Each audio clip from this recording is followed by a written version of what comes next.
পুলিশের ওপর হামলার ঘটনায় তাহেরীর বিরুদ্ধে মামলা, গ্রেফতার ৩। এদিকে টাকা নিয়ে মাহফিলে যাননি মাওলানা আশরাফি, এলাকাবাসীর ক্ষোভ। জানাবো পটুয়াখালীতে বিএনপির দুই গ্রুপের সংঘর্ষ, আহত ৩০। জানাবো আয়নাঘর দেখতে যাচ্ছেন প্রধান উপদেষ্টা। এবং সর্বশেষ জানাবো সর্বনিম্ন ভাতা ৫০,০০০ না হলে কর্মবিরতিতে যাওয়ার ঘোষণা পোস্ট গ্রাজুয়েট চিকিৎসকদের। এতক্ষণ শুনছিলেন সংবাদ শিরোনাম, এবারে বিস্তারিত। তবে তার আগে অনুরোধটি থাকবে আমাদের চ্যানেলটি সাবস্ক্রাইব করে বেল আইকনটি ক্লিক করুন। পুলিশের ওপর হামলার ঘটনায় তাহেরীর বিরুদ্ধে মামলা, গ্রেফতার ৩। আলোচিত ইসলামী বক্তা গিয়াসউদ্দিন আর তাহেরী সহ ১৫ জনের নামে মামলা হয়েছে। মামলায় তাহেরীকে প্রধান আসামি করা হয়। এর মধ্যে ৩ জনকে গ্রেফতার করেছে পুলিশ। পুলিশের ওপর হামলায় উস্কানি দেওয়ার অভিযোগে ব্রাহ্মণবাড়িয়ার আখাউড়া থানায় এই মামলা হয়। মামলার অভিযোগে বলা হয়, শুক্রবার বিকেলে নীলাখাত গ্রামের ধনু মিয়ার বাড়ির সামনের জমিতে ওয়াজ মাহফিল চলছিল। বিনা অনুমতিতে চলতে থাকা এই মাহফিলে তাহেরী উস্কানিমূলক বক্তব্য দিয়ে আইনশৃঙ্খলা পরিস্থিতির অবনতির পায়তারা করছিলেন। খবর পেয়ে মোগরা ইউনিয়নের দায়িত্বরত বিট অফিসার এসআই আবির আহমেদ ও এসআই মোহাম্মদ বাবুল মিয়া ফোর্স নিয়ে সেখানে যান। এ সময় তাহেরী পুলিশকে নিয়ে উপস্থিত জনতার উদ্দেশ্যে উস্কানিমূলক বক্তব্য দেন। তাহেরী বলতে থাকেন, আমার সব মাহফিলে পুলিশ বাধা দেয়, এই যে এখন আবার পুলিশ এসেছে, এদের বিরুদ্ধে রুখে দাঁড়াতে হবে। আমরা সুন্নি জনতা কাউকে আর ছাড় দেব না। এরপরই লাঠিসোঁটা ও ইটপাটকেল নিয়ে পুলিশের ওপর আক্রমণ হয় বলে মামলার অভিযোগে উল্লেখ করা হয়। এতে এসআই বাবুল আহত হলে হাসপাতালে চিকিৎসা নেন। এদিকে টাকা নিয়ে মাহফিলে যাননি মাওলানা আশরাফি, এলাকাবাসীর ক্ষোভ। সিরাজগঞ্জের চোহালিতে ৫০,০০০ টাকা নিয়ে ওয়াজ মাহফিলে অংশ না নেওয়ার অভিযোগ উঠেছে মাওলানা সোয়াইব আহমেদ আশরাফির বিরুদ্ধে। এ ঘটনায় টাকা ফেরত চেয়ে ওই বক্তাকে বয়কটের দাবি জানিয়েছেন এলাকাবাসী। মাওলানা সোয়াইব আহমেদ আশরাফি হবিগঞ্জ জেলার শাহজাহানপুর মাদনিতুল উলুম জামিয়া আশরাফিয়া মাদ্রাসার প্রতিষ্ঠাতা পরিচালক বলে জানা গেছে। স্থানীয়রা জানান, ১১ ডিসেম্বর সম্ভুদিয়া বহুমুখী উচ্চ বিদ্যালয় মাঠে ওয়াজ মাহফিলের আয়োজন করা হয়। এতে প্রধান বক্তা হিসেবে উপস্থিত থাকার কথা ছিল সোয়েব আহমেদ আশরাফির, কিন্তু তিনি অগ্রিম ৫০,০০০ টাকা নিয়েও মাহফিলে আসেননি। ফলে ওয়াজ মাহফিলের আয়োজক কমিটি ও স্থানীয়দের মাঝে ক্ষোভ দেখা দেয়। ওই মাহফিল কমিটির সভাপতি আল হাফিজ অভিযোগ করে বলেন, আমরা যুব সমাজের উদ্যোগে গত ১ বছর আগে সোয়েব আহমেদ আশরাফের সঙ্গে যোগাযোগ করি। পরে তিনি মাহফিলে আসার জন্য ২ ধাপে ৫০,০০০ টাকা নেন। এই টাকা নিয়েও মাহফিলে আসেননি।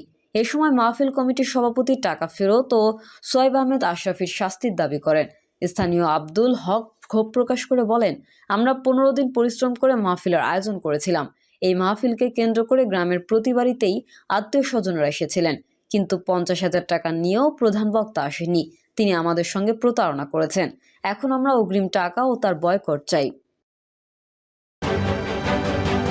পটুয়াখালীতে বিএনপির দুই গ্রুপের সংঘর্ষ, আহত ৩০।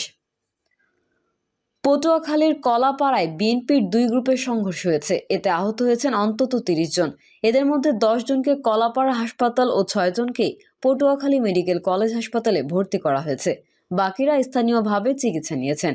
পুলিশ ও স্থানীয় সূত্রে জানা যায়, রাবনাবাদ নদীতে মাছ শিকার করে জীবিকা নির্বাহ করে ওই এলাকার অনেক মানুষ। তবে ওই ইউনিয়নের ১ নম্বর ওয়ার্ড যুবদলের সাধারণ সম্পাদক মাহতাব মিয়া নদীতে বিশাল এলাকা জুড়ে খুঁটা জাল পেতে রাখেন।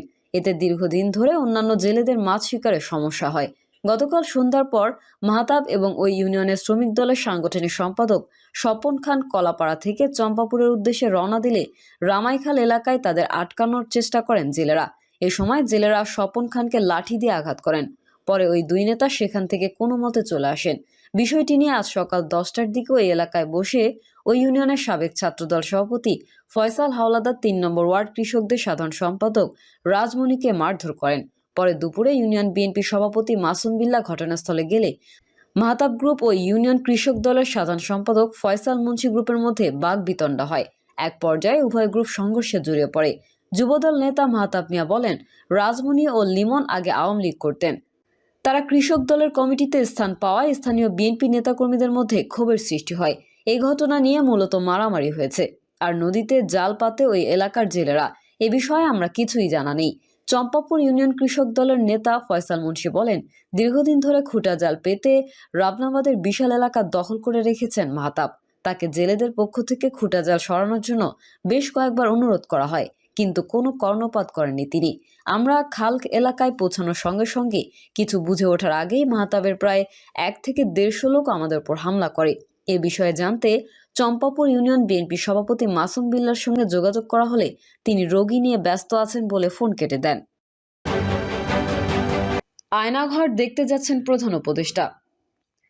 আয়নাঘর দেখতে যাবেন বলে জানিয়েছেন অন্তর্বর্তীকালীন সরকারের প্রধান উপদেষ্টা অধ্যাপক ডক্টর মোহাম্মদ ইউনূস। শনিবার বিকেল 5টায় রাষ্ট্রীয় অতিথি ভবন যমুনায় গুম সংক্রান্ত তদন্ত commission of inquiry on enforced প্রধান উপদেষ্টার কাছে একটি অন্তর্বর্তী প্রতিবেদন জমা দিয়েছে।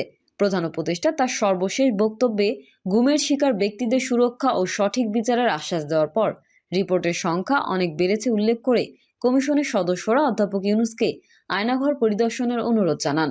তারা বলেন, আপনি আয়নাঘর পরিদর্শন করলে ভিকটিমরা অভয় পেতে পারেন। প্রধান উপদেষ্টা তাদের এই অনুরোধের সম্মতি দিয়ে জানান, স্বল্প সময়ের মধ্যেই তিনি জয়েন্ট ইন্টারোগেশন সেল বা আয়নাঘর নামে পরিচিত পেয়েছে সেগুলো দেখতে যাবেন।